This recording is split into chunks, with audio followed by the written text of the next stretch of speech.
हरिवंश राय बच्चन साहब ने एक बड़ी कमाल बात कही और बच्चन साहब उस बात को हमेशा रिपीट भी करते हैं, अमिताभ बच्चन साहब, कि अगर आपके मन का ना हो तो ऊपर वाले के मन का होता है और ऊपर वाला कभी किसी का बुरा नहीं करता, तो जो होता है वो अच्छे के लिए होता है।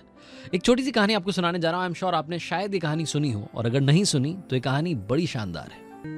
और ऐसी वीडियोस देखने के लिए सब्सक्राइब करें माय एफएम का यूट्यूब चैनल और दबाएं बेल आइकॉन। एक बार एक बंदा इंटरव्यू देने के लिए गया। ऑफिस बॉय का इंटरव्यू था। जो इंटरव्यूअर था उसने उस बंदे से कहा कि आपका इंटरव्यू हो गया है, अब आप अपनी ईमेल आईडी बता दीजिए, हम आपसे कांटेक्ट करेंगे। इस व्यक्ति के पास ईमेल आईडी नहीं थी। इसने कहा मेरे पास ईमेल आईडी नहीं है। तो जिस कंपनी में इंटरव्यू देने के लिए गया था उन्होंने कहा कि अगर आपके पास ईमेल आईडी नहीं है तो वी आर सॉरी, हम आपको नहीं रख सकते। बेरोजगार आदमी, इसके पास कोई और ऑप्शन नहीं, वहां से निकल आया बाहर। और जब बाहर निकल आया तो समझ भी नहीं आ रहा था कि जिंदगी जीने के लिए करूं तो करूं क्या।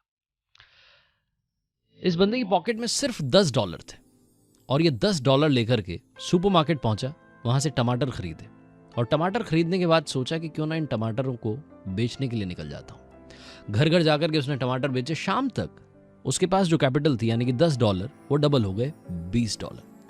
उसे लगा कि ये भी तरीका सही है, जीने के लिए कोई और ऑप्शन मेरे पास है नहीं, कोई और नौकरी नहीं है, कर रहा हूं तो करूं क्या। तो अगले दिन 20 से 40, 40 से 80, 160 कैपिटल बढ़ती गई। धीरे धीरे धीरे लगभग साल भर में इस बंदे ने एक ट्रक खरीद लिया। फिर इसने एम्प्लॉय रख लिए, वो जाकर के सब्जियां बेचने लगे। 4 साल में इस बंदे का खुद का सुपरमार्केट हो गया। और 4 साल बाद इसके जहन में आया कि अब अच्छी खासी दुकान है, सुपरमार्केट है, इतने सारे लोग हैं तो मुझे इंश्योरेंस करवाना चाहिए। इसने इंश्योरेंस कंपनी वाले कॉल किया और बुलाया कि आना भाई, मुझे भी इंश्योरेंस चाहिए। तो जो एजेंट था वो पहुंचा और बोला कि सर फॉर्मेलिटी कर लेते हैं, फॉर्म भर दीजिए, आप आपकी ईमेल आईडी बता दीजिए। और इस बंदे ने कहा कि अगर ईमेल आईडी होती तो आज मैं यहां नहीं होता। जिंदगी में कई बार हमें हार मिलती है, जिंदगी में कई बार हमें वो नहीं मिलता जो हम चाहते हैं, और तब हम सोचते हैं कि हमारे साथ कुछ भी अच्छा नहीं हो रहा, लेकिन शायद उस हार में कहीं आपकी जीत छुपी हो। 94.3 माय एफएम पर आपसे यही कहते हैं, दबाव में आना बंद कीजिए। जो आप में है वो शायद किसी और में नहीं। कर दिखाइए कुछ ऐसा कि दुनिया करना चाहे आपके जैसा। और याद रखिए, अगर आप कुछ अच्छा सुन रहे हैं तो आप माय एफएम सुन रहे हैं। चलो आज कुछ अच्छा सुनते हैं।